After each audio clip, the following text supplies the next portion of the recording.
বিসমিল্লাহির রহমানির রহিম। পরম করুণাময় ও অসীম দয়ালু আল্লাহর নামে শুরু। আলহামদুলিল্লাহিল্লাযী আনজালা আলা আবদিহিল কিতাবা ওয়া লাম ইয়াজআল লাহু ইওয়াজা। সকল প্রশংসা আল্লাহর, যিনি নিজের বান্দার প্রতি এই গ্রন্থ নাজিল করেছেন এবং তাতে কোনো বক্রতা রাখেননি। কাইয়িমান লিয়ুনযিরা বা'সান শাদীদান মিন লাদুনহু ওয়া ويبشر المؤمنين الذين يعملون الصالحات أن لهم أجرا حسنا ماكثين فيه أبدا। এটি সুপ্রতিষ্ঠিত করেছেন যাতে আল্লাহর পক্ষ থেকে ভীষণ বিপদে ভয় প্রদর্শন করেন এবং মুমিনদেরকে যারা সৎকর্ম সম্পাদন করেন তাদেরকে সুসংবাদ দান করেন যে তাদের জন্য উত্তম প্রতিদান রয়েছে, তাতে তারা চিরকাল অবস্থান করবে। একজন অপরাধীর কারণে তার পরিবারের কি শাস্তি পাওয়া উচিত? জনাব ম্যাক্সিমিলিয়ানুস, নিজেকে সংযত রাখো। তুমি খুব ভালো করে আমাকে চেনো এবং জেনে রাখো মানুষের জান আমার কাছে কীটপতঙ্গের চাইতে অধিক দামি নয়। তুমি আমার কন্যার পতি, কিন্তু আমার চক্ষুদয়ের চাইতে অধিক প্রিয় নও। আমি তোকে আফ্রিকানের দিকে নজর রাখতে বলেছিলাম, কিন্তু তুই নিজেই খোদাগণের সঙ্গে খেয়ানত করেছিস এবং তার সঙ্গে এক হয়েছিস। চিন্তা করো না, যা কিছুই ঘটুক না কেন আমরা একসঙ্গে মোকাবেলা করব। গতরাতে স্বপ্নে দেখেছি দাগিয়ানুস আপনাকে হত্যা করেছে, কিন্তু আপনি জীবিত হয়ে উঠেছেন।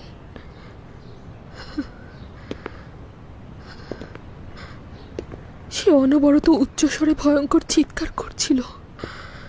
সে ছিল আমাদের মাঝখানে, আমরা একে অপরকে স্পর্শ করতে পারছিলাম না। আমাদের মধ্যে ব্যবধান ছিল বিশাল। আমি জওয়ান ছিলাম আর আপনি ছিলেন একেবারে বৃদ্ধ। হঠাৎ করে দেখলাম আপনিও আমার পিতা। বিচলিত হয়ে পড়লাম এই ভেবে কে আমার আসল পিতা। সে আপনাকে হত্যা করার কারণে ভীষণ আনন্দিত ছিল। আমার ভীষণ ভয় লাগছে, আমি ভয় পাচ্ছি। শান্ত হও হেলেন, দয়া করে শান্ত হও। একটা খবের জন্য এতটা উদ্বিগ্ন হওয়ার কোনো কারণ নেই। খোদা তাআলা তার প্রিয় বান্দাদের একাকী রাখেন না। আপনি ছাড়া আমার আর কেউ নেই। আপনি শুধু আমার স্বামীই নন, আপনি আমার অভিভাবক, আমার প্রশিক্ষক, আমার মুক্তিদাতা। আপনি তো আমার সবকিছু। আপনি তো আমাকে আলোর সন্ধান দিয়েছেন। আপনার কাছেই আমি আশাবাদী হতে শিখেছি। আপনার কাছ থেকে তো তুমি নিজেই এর উপযুক্ত ছিলে। আমি তোমার জন্য বলতে গেলে কিছুই করিনি।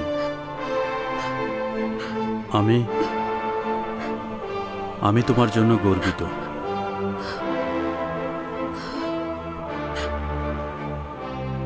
কাল রাতে আমি স্বপ্নে দেখলাম এই ছবিটি আমার মায়ের, আর যখন আমি মাকে দেখলাম তখন আমি ছিলাম মৃত অবস্থায়। আপনি আমার কবর দেখেও বিশ্বাস করতে পারছিলেন না আমি মৃত। ছবিগুলো ক্রমান্বয়ে স্থান বদল করছিল। এখন তো আমি এই ছবিগুলো দেখেও ভয় পাচ্ছি। এত চিন্তা করছো কেন? ছবি তো ছবি, এতে চিন্তার কি আছে? হ্যাঁ, আমার ছবিটা সরিয়ে দিন। না, আমি আমার প্রিয়তমার ছবি ভালোবাসি, তাই তোমার ছবি এখানেই থাকবে, কোথাও সরবে না।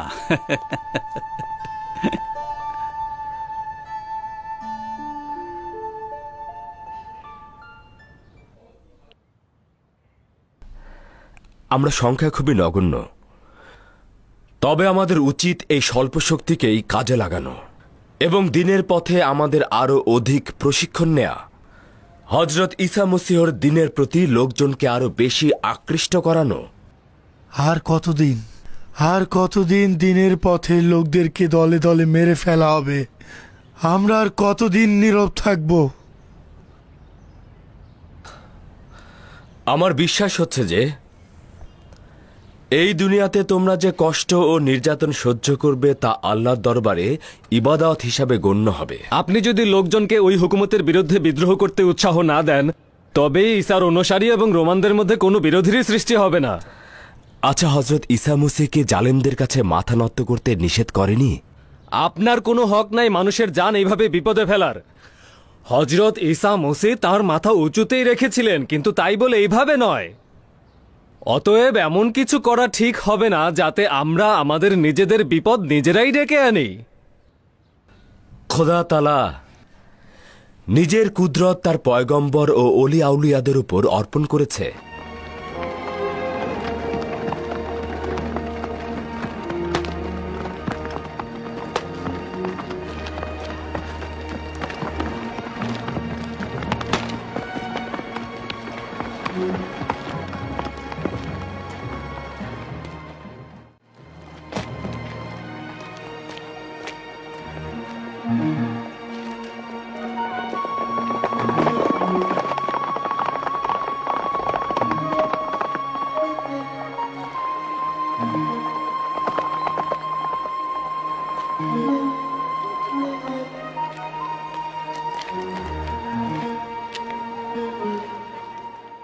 নিঃসন্দেহে এটা বলা যায় যে অত্যাচারীদের কুদরত শয়তানের কুদরত, ইলাহির কুদরত নয়।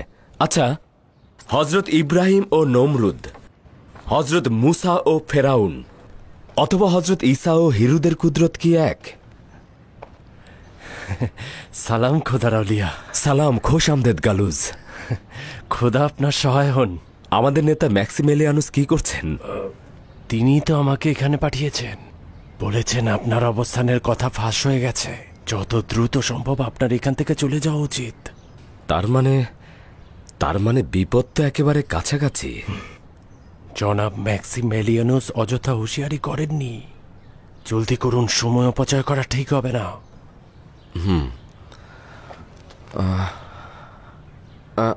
আচ্ছা ঠিক আছে, তাহলে তুমি এখন যাও, আমি একটু পরে আসছি।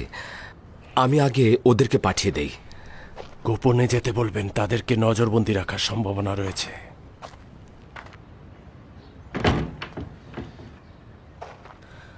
ভাইরা আমার, এই মাত্র খবর এসেছে এই জায়গাটি আর মোটেও নিরাপদ নয়।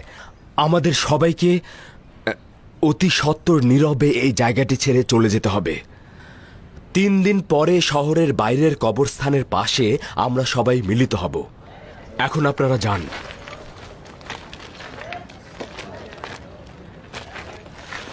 আপনি এই কাজের মাধ্যমে হযরত ঈসার দ্বীনের তালিমকে অবমাননা করছেন। জনগণকে যেরকম শিক্ষা দিচ্ছেন, তেমনি তাদেরকে বিপদের মুখেও নিক্ষেপ করছেন। খোদা আপনাদের সবাইকে হেদায়েত দান করুক। যদি ওরা এই জায়গাটাও চিনে ফেলে আর সবাইকে গণহারে কতল করা শুরু করে, তাহলে তার দায়ভার কে নেবে? খোদা তাআলার উপর ভরসা রাখুন, আশা ছেড়ে দেবেন না। খোদা যা চাইবে তাই তো ঘটবে। জনাব, যদি প্রয়োজন হয় আমি আপনার পাহাড়ে এখানে নিয়োজিত থাকব। চলে যাও, একদম চিন্তা করো না। আমি এখন এই এলাকা ত্যাগ করব। খোদা হাফেজ। খোদা হাফেজ।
এখানে কি চাচ্ছি তোর গুপ্তচর? আমি শুধু এদিকটা অতিক্রম করছিলাম মাত্র। আত্মে বকিস না। আর একবার যদি এখানটায় দেখি তাহলে জান নিয়ে ফিরতে পারবি না। যা যা।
কি খবর ম্যাথিউস?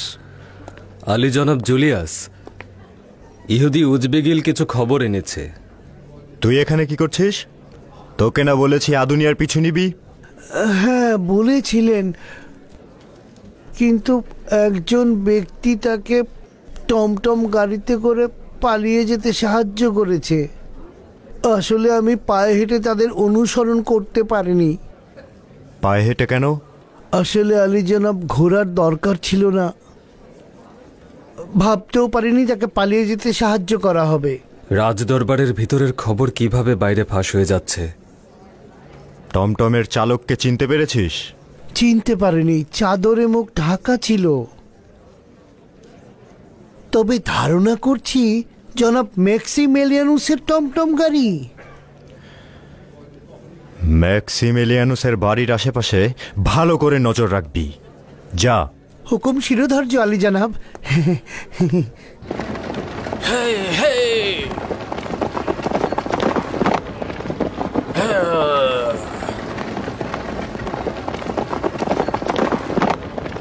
সূর্যাস্তের পূর্বেই শহরে ফিরতে পারবো, চিন্তা করবেন না, এখনো অনেক সময় রয়েছে। আমাকে ক্ষমা করবেন আলী জনাব, একটা সওয়াল করতে পারি? ম্যাথিউস, আমি তোমাকে কাছের বন্ধু মনে করি, যা ইচ্ছা সওয়াল করো। আপনার ও ম্যাক্সিমিলিয়ানুসের মধ্যে কবে থেকে সংঘাত শুরু হয়েছে?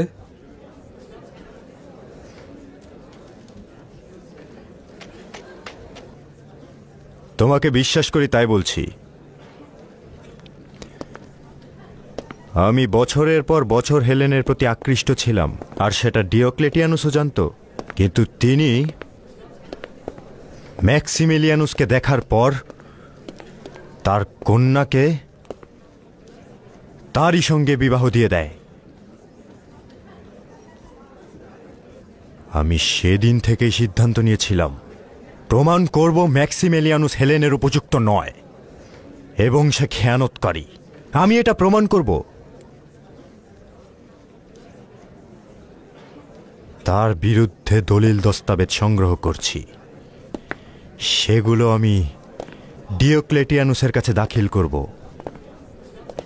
যদি তিনি পাত্তা না দেন, তবে সেই দলিল আমি সম্রাট হাদেরিয়ানুসের কাছে দাখিল করব। কেন জনাব ডিওক্লেটিয়ানুস ও বানু হেলেন ম্যাক্সিমিলিয়ানুসকে আপনার থেকে বেশি প্রাধান্য দিয়েছিলেন? এটা তার প্রভাব বিস্তারের সুবিধার জন্য।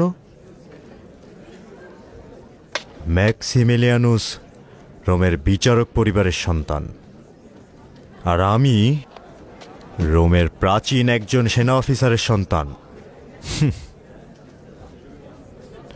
আচ্ছা বলো তো, কে তার হুকুমত সবচেয়ে ভালোভাবে দেখাশোনা করতে পারত? দুঃখিত আলী জনাব। যাই। Hey!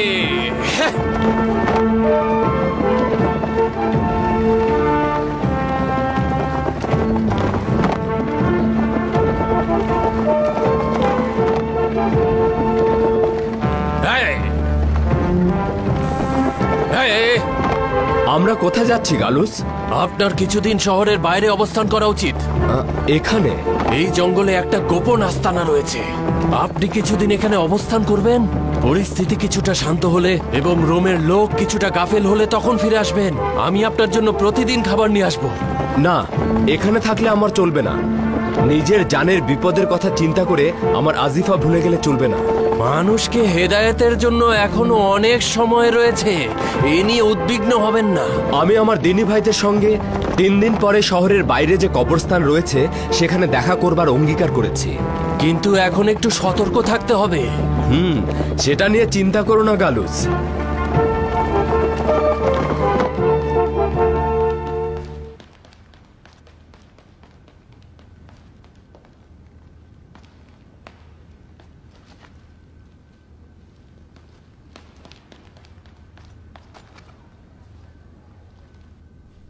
আমার কিছু কথা শোনা কি সম্ভব? হ্যাঁ, শুনছি, বলে যাও। না, শুনছেন না। না জানি কি নিয়ে নিজেকে মাতিয়ে রেখেছেন। আমাকে ক্ষমা করবে অতেনে, মহান সম্রাটের ফিলাডেলফিয়া আগমন আমাকে একদম উতলা করে দিয়েছে। একটিমাত্র ভুলেই সবকিছু জলাঞ্জলি হয়ে যেতে পারে, সেই চিন্তায় আমি মগ্ন। আমি আপনাকে বলবো এইসব আত্ম অহংকার বাদ দিয়ে নিজের ক্ষমতার দিকে নজর দিন। অতেনে, তুমি বুঝতে পারছো না।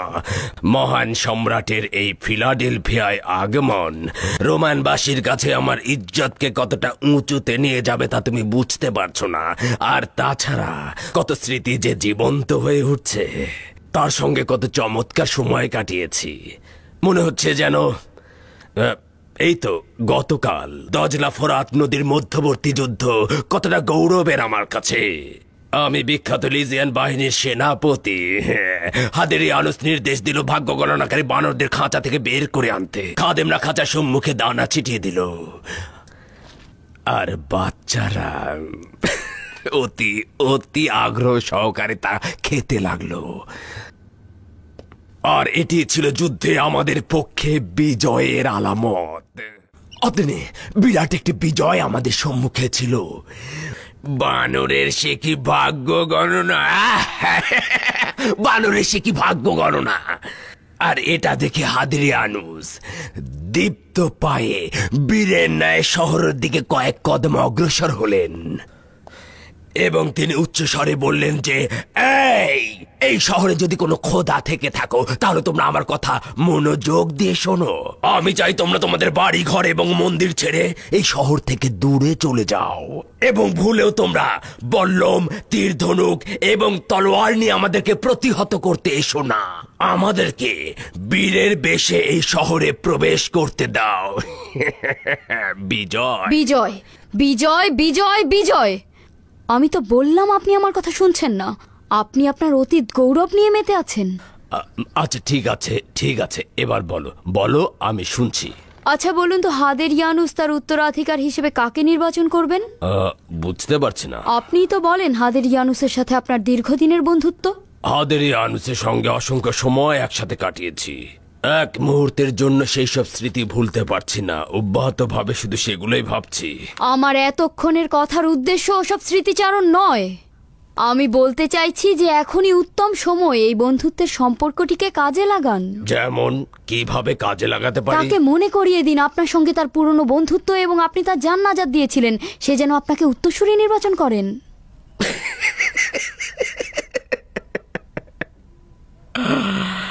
বুঝেছি তুমি কি বোঝাতে চাইছো এতক্ষণ ধরে।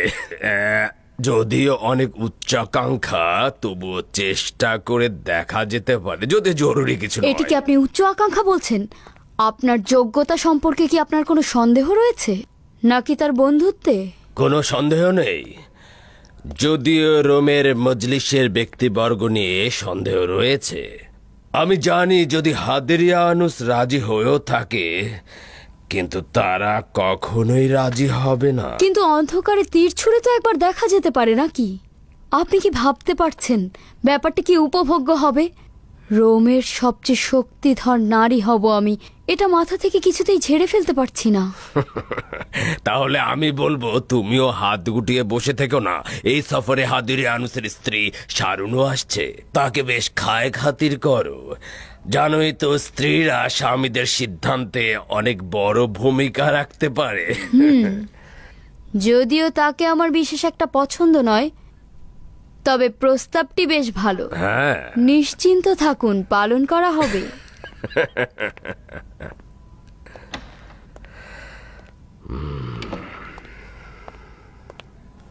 আলী জনাব জুলিয়াস।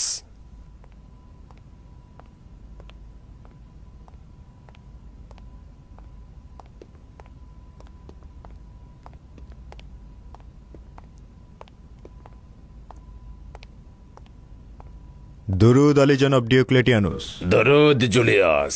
কোনো খবর আছে কি? জি আলী জনাব, আদুনিয়া পালিয়ে গিয়েছে আলী জনাব, আর তাকে পালাতে কে একজন সাহায্য করেছে।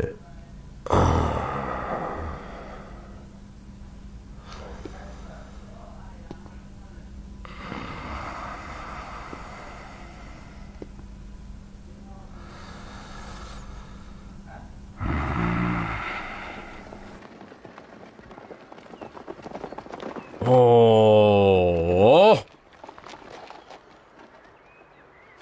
এখন নিশ্চিন্ত থাকুন জনাব আদুনিয়া।